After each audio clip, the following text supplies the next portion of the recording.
Hello जी, कैसे हो आप सभी। मैं उम्मीद करता हूँ आप सभी अच्छे और बेहतर अवस्था में हो। आज है हमारा डिस्कशन बहुत इंपॉर्टेंट, भारत छोड़ो आंदोलन, क्विट इंडिया मूवमेंट। मैंने इसकी फोटो भी डाली है। भारत छोड़ो आंदोलन की उस समय की पिक है, जो रियल उस समय पे लोग इसमें ब्रिटिश सरकार का विरोध करने के लिए इकट्ठा हुए थे। तो डिस्कशन शुरू करते हैं। अगस्त 1940 में क्या हुआ था। लिनलिथगो द्वारा अगस्त प्रस्ताव आया था। एक तो ये याद रखना, 1936 से 1943 तक वॉयसराय जो थे भारत के, वो लॉर्ड लिनलिथगो थे। और इनके समय में अगस्त प्रस्ताव आया था 1940 में। इसमें भारतीय संविधान को लेकर ये कहा था, हम एक संविधान बनाएंगे। और कुछ मांगे कांग्रेस की मान ली गई थी, कुछ मांगे मुस्लिम लीग की मान ली गई थी, लेकिन इससे कोई भी संतुष्ट नहीं हुआ और यह वापस चला गया था। आपने इंपॉर्टेंट साल याद रखना है। अगस्त प्रस्ताव जो कहा जाता है 1940 में जो आया था, ये लिनलिथगो के समय में आया था। ये साल भी याद रखनी है, डायरेक्ट पूछ लेते हैं अगस्त प्रस्ताव कब आया था। तो इसके विरोध में क्या होता है कि अगस्त प्रस्ताव के विरोध में 17 अगस्त 1940 को व्यक्तिगत सत्याग्रह आंदोलन चलाया जाता है। ये व्यक्तिगत सत्याग्रह क्या था, अब तक तो जो पूरा देश सत्याग्रह करता था, लेकिन व्यक्तिगत का मतलब था कि ये देखना चाहते थे, गांधी जी कह रहे थे अभी भारतीय जनता तैयार नहीं है और हम एक एक आदमी को सत्याग्रह के लिए चुनेंगे और ये देखेंगे उसको उस एरिया में कितने लोग सपोर्ट कर रहे हैं। और वो भाषण देता हुआ, जनता को जागरूक करता हुआ दिल्ली जाएगा। तो इसको दिल्ली चलो आंदोलन भी कहा गया। देखिए, दिल्ली चलो के नाम से या दिल्ली के नाम से भारतीय मॉडर्न इतिहास में तीन घटनाएं हैं।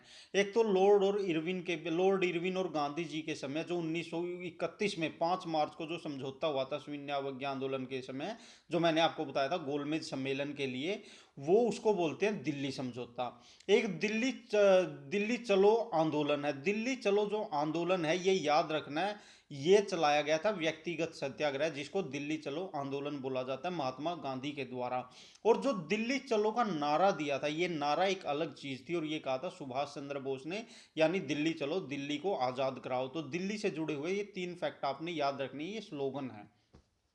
तो पहले सत्याग्रही विनोबा भावे को चुना गया और द्वितीय सत्याग्रही जो चुना गया जवाहरलाल नेहरू को चुना गया। डायरेक्ट पूछ लेते हैं, जो व्यक्तिगत सत्याग्रह था या दिल्ली चलो आंदोलन था, उसमें पहले सत्याग्रही कौन थे, तो वो थे विनोबा भावे। बहुत ही ज़्यादा इंपॉर्टेंट है। और ये क्या करते थे विनोबा भावे ने, इन्होंने अपना भाषण शुरू किया और ये दिल्ली जाने लगे। और जब इनको सरकार गिरफ्तार करने आई, तो आसपास के गांवों के लोगों ने भीड़ में जमा होकर इनको घेर लिया और इनको गिरफ्तार नहीं होने दिया। बाद में इनको गिरफ्तार कर लिया गया और फिर द्वितीय जो सत्याग्रही बने, वो बने जवाहरलाल नेहरू। वो क्यों बने कि एक को गिरफ्तार किया जाता था और दूसरा फिर आगे सत्याग्रही बन जाता था, डिक्लेयर कर दिया जाता था कि अब मैं आंदोलन को संभालूंगा। और इस तरह ये व्यक्तिगत सत्याग्रह आंदोलन चला था। तो याद रखना है। 1942 में स्टैफोर्ड क्रिप्स की अध्यक्षता में क्रिप्स मिशन आया। ये स्टैफोर्ड क्रिप्स था, ये भारत के पक्ष का आदमी था और ये भारतीयों को काफ़ी जानता भी था, इनके कल्चर को जानता था। तो और बहुत ही लिबरल टाइप का था। इसके जो नेतृत्व में क्रिप्स मिशन भेजा गया। ये भी पूछ लेते हैं क्रिप्स मिशन कब आया, तो ये आया था 1942 में। ठीक है। कांग्रेस ने आधिकारिक तौर पर जवाहरलाल नेहरू और मौलाना अबुल कलाम आज़ाद को क्रिप्स मिशन से बातचीत करने के लिए नियुक्त किया। जब ये क्रिप्स मिशन आया, तो ये कांग्रेस से मुस्लिम लीग से सबसे मिला और इसने अपनी मांगे रखी कि ऐसे ऐसे हम युद्ध के बाद संविधान बनाएंगे।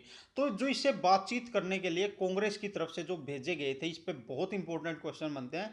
दो व्यक्ति भेजे गए थे, एक जवाहरलाल नेहरू और एक मौलाना अबुल कलाम आज़ाद, ताकि अच्छे से समझ सके क्या चीज़ है। और इन्होंने जब इसको समझा, तो समझ में आया कि ये टोटली एक कबाड़ा है और भारतीयों की कोई मांग इसमें सही से नहीं मानी गई है। तो गांधी जी ने क्रिप्स मिशन से गुस्सा होकर इसे पोस्ट डेटेड चेक कहा, यानी कि ऐसा चेक जिसकी डेट निकल चुकी है और जिसका बैंक क्रश होने वाला है, यानी कि खराब होने वाला है, खत्म होने वाला है। ये स्टेटमेंट बहुत बार बोली गई है कि पोस्ट डेटेड चेक किसने बोला था क्रिप्स मिशन को, तो गांधी जी ने बोला था। और ये भी पूछ लेते हैं, गांधी जी ने पोस्ट डेटेड चेक किसको बोला था, तो वो बोला था क्रिप्स मिशन को। ठीक है, इंपॉर्टेंट है। और याद रखना है 1942 में क्रिप्स मिशन आया था। गांधी जी ने दबाव में आया, देखा कि भाई पूरी जनता तैयार है और साथ में जो मतलब इस तरह से विरोध हो रहा अंग्रेजों का, और ऊपर से उन्होंने महसूस भी किया कि अब आंदोलन छेड़ने की ज़रूरत है, यानी शुरुआत है। तो गांधी जी ने दबाव में आकर भारत छोड़ो आंदोलन की रूपरेखा बनाई और भारत छोड़ो आंदोलन शुरू कर दिया। ये सीक्वेंस में भी आ जाता है, याद रखना आपने। पहले आया था सीक्वेंस में, अगर पूछे तो पहले अगस्त 1940 में अगस्त प्रस्ताव आया। उसके बाद में सत्याग्रहियों ने व्यक्तिगत सत्याग्रह छेड़ा। फिर स्टैफोर्ड क्रिप्स की अध्यक्षता में क्रिप्स मिशन आया और फिर क्या किया गया, भारत छोड़ो आंदोलन छिड़ा गया। तो आपको ये सीक्वेंस भी याद रखना है। 8 अगस्त 1942 को मुंबई के ग्वालिया टैंक में ऐतिहासिक अंग्रेजों के खिलाफ भारत छोड़ो प्रस्ताव पास किया गया। ये बहुत बार पूछा जाता है कि जो भारत छोड़ो प्रस्ताव पास किया गया था वो कहाँ पर किया गया था, तो मुंबई के ग्वालिया टैंक में किया गया था। ठीक है। भारत छोड़ो का नारा था ना, जो ये कहा गया था भारत छोड़ो, ये एक्चुअल में यूसुफ मेहर अली ने दिया था गांधी जी को। ये गांधी जी का नारा नहीं था। अगर आपको यूसुफ मेहर अली ऑप्शन में नहीं दिखते हैं तो आप गांधी जी लगा सकते हो, लेकिन अगर यूसुफ मेहर अली हैं और ये पूछा जाए भारत छोड़ो का नारा किसने दिया था, तो आपने यूसुफ मेहर अली को टिक करना है। अगर ये नहीं है फिर आप गांधी जी लगा सकते हो। गांधी जी ने इसमें करो या मरो का नारा दिया था, डू और डाई। अब भी जब एग्जाम आते हैं तो घर वाले भी बोलते हैं करो या मरो, तो डू और डाई का नारा ये भी पूछ लेते हैं किस आंदोलन से जुड़ा हुआ है, तो ये जुड़ा हुआ है भारत छोड़ो आंदोलन से, और ये गांधी जी ने दिया था। अगस्त में क्या होता है कि 9 अगस्त को, 8 अगस्त को आंदोलन शुरू हो जाता है और 9 अगस्त को सभी कांग्रेस नेताओं को, बड़े बड़े जितने भी थे ए टू जेड को गिरफ्तार कर लिया जाता है। दमन चक्कर शुरू हो जाता है।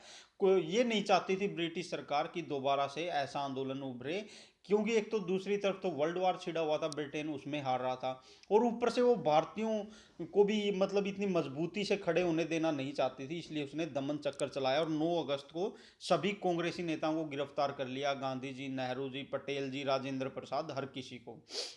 बाहर कोई भी बड़ा नेता नहीं था, तो आंदोलन को अंडरग्राउंड होके क्या किया गया, चलाया गया। गांधी जी को पुणे की आगा खां महल में रखा गया। आगा खां में जेल थी।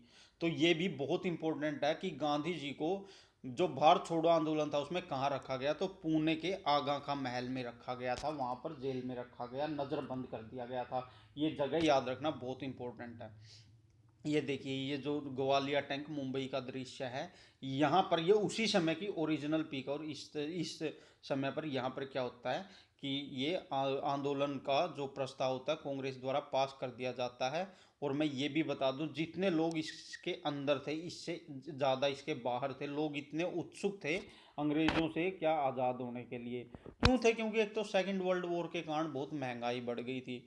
ऊपर से बर्मा में यहाँ पे मतलब सिंगापुर में जापानी हरा रहे थे ब्रिटेन को। तो भारतीयों को भी समझ आ गया था अब इनको निकालने का सही टाइम आ गया है। ऊपर से ये है कि इन्होंने टैक्स बहुत ज़्यादा वसूलने के शुरू कर दिए थे अंग्रेजों ने भारतीयों से, तो भी परेशान हो गए थे।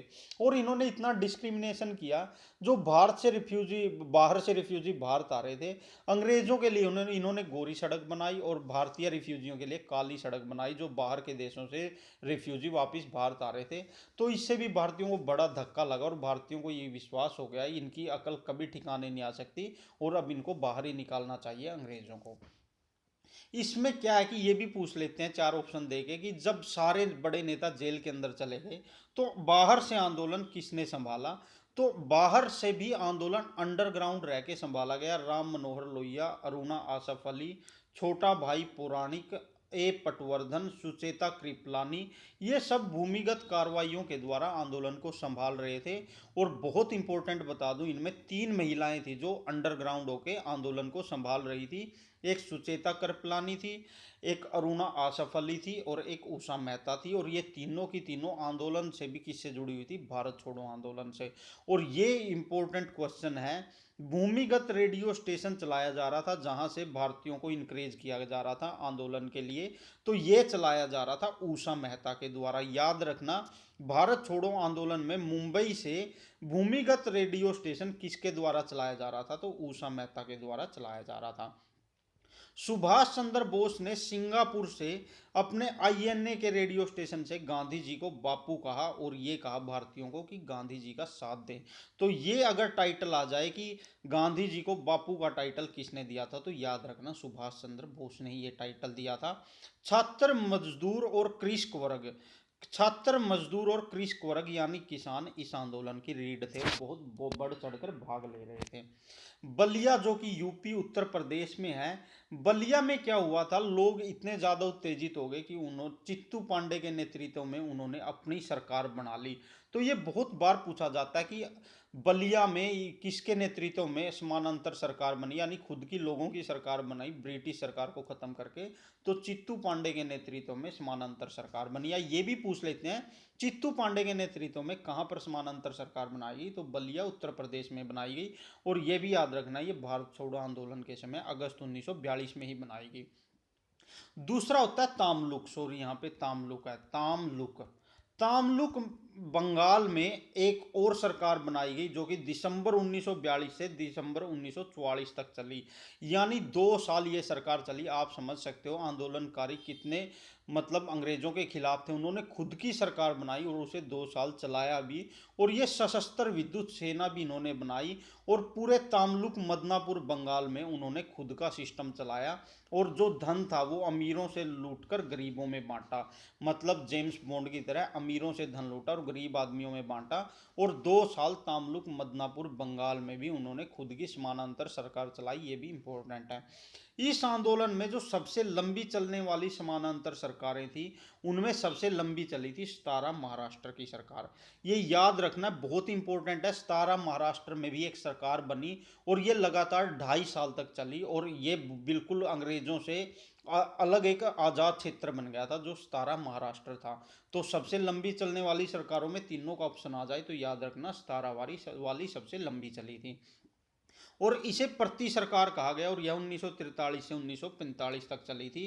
और जो इसका नेतृत्व था वो वाई चौहान के द्वारा और नाना पाटिल के द्वारा किया गया। ये भी पूछ लेते हैं कि जो 17 वाली महाराष्ट्र वाली सरकार थी वो किसके द्वारा लीड करी गई, तो वाई चौहान और नाना पाटिल के द्वारा यह करी गई। और यह सबसे लंबी चलने वाली समानांतर सरकार थी जिसमें भारतीय ही राज कर रहे थे और अंग्रेजों की सरकार इन्होंने खत्म कर दी थी 17 महाराष्ट्र में।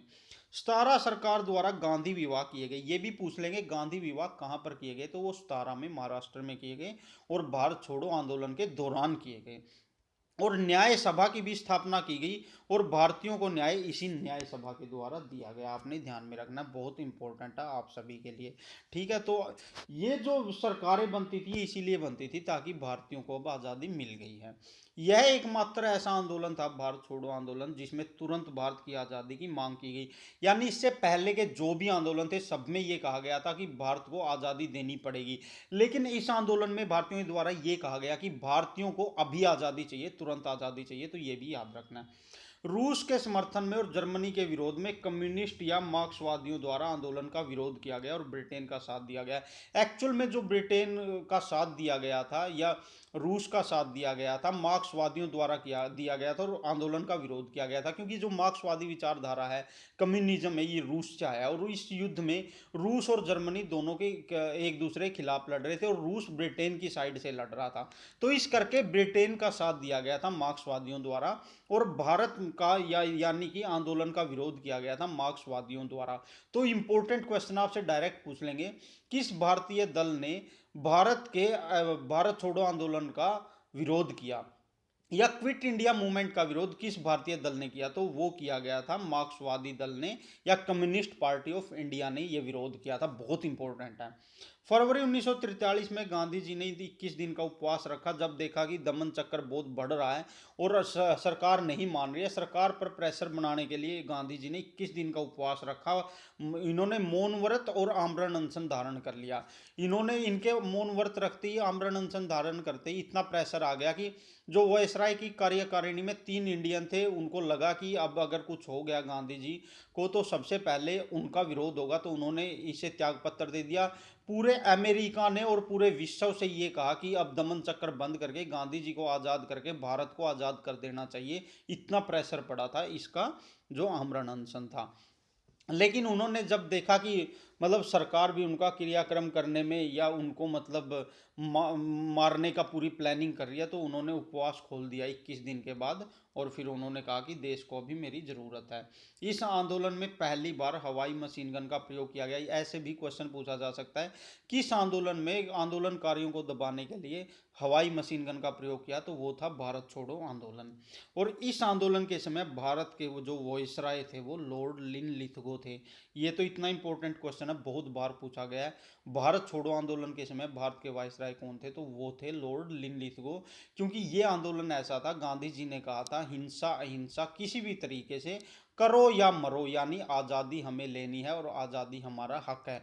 और उन्होंने ये भी कहा था कि अंग्रेजों का दमन चक्कर ही अब भारतीयों को विवश कर रहा है हिंसा के लिए और अपनी आज़ादी लेने के लिए। इसमें उन्होंने ये कहा था कि आज़ादी ही एकमात्र रास्ता है, इसके लिए अगर हमारे प्राण भी चले जाएं तो हमें वो देने होंगे। तो ये था पूरा का पूरा जो मतलब भारत छोड़ो आंदोलन है, और ये 1944 तक चला था, 1942 में। और इसी के प्रभाव से फिर आगे कैबिनेट मिशन आता है और भारत के संविधान की मतलब क्या होता है, गठन होता है। और भारत ये पता चल जाता है ब्रिटिश को कि अब भारतीयों को आज़ाद करना पड़ेगा, और इसके बाद मतलब ऑलमोस्ट वो भारत को कैसे आज़ाद करें और यहाँ से कैसे निकलें, ये उन्होंने फुल प्लानिंग कर रही थी ब्रिटिश ने। अब उन्होंने देख लिया था क्योंकि सेना में भी उनका विद्रोह होने लगा था। तो ये था बहुत इंपॉर्टेंट लेक्चर जो कि भारत छोड़ो आंदोलन क्विट इंडिया मूवमेंट पे था। मैं उम्मीद करता हूँ आप सभी को बहुत पसंद आया होगा, मैंने अपना बेस्ट दिया है। आप सभी का बहुत बहुत धन्यवाद। जय हिंद, जय भारत।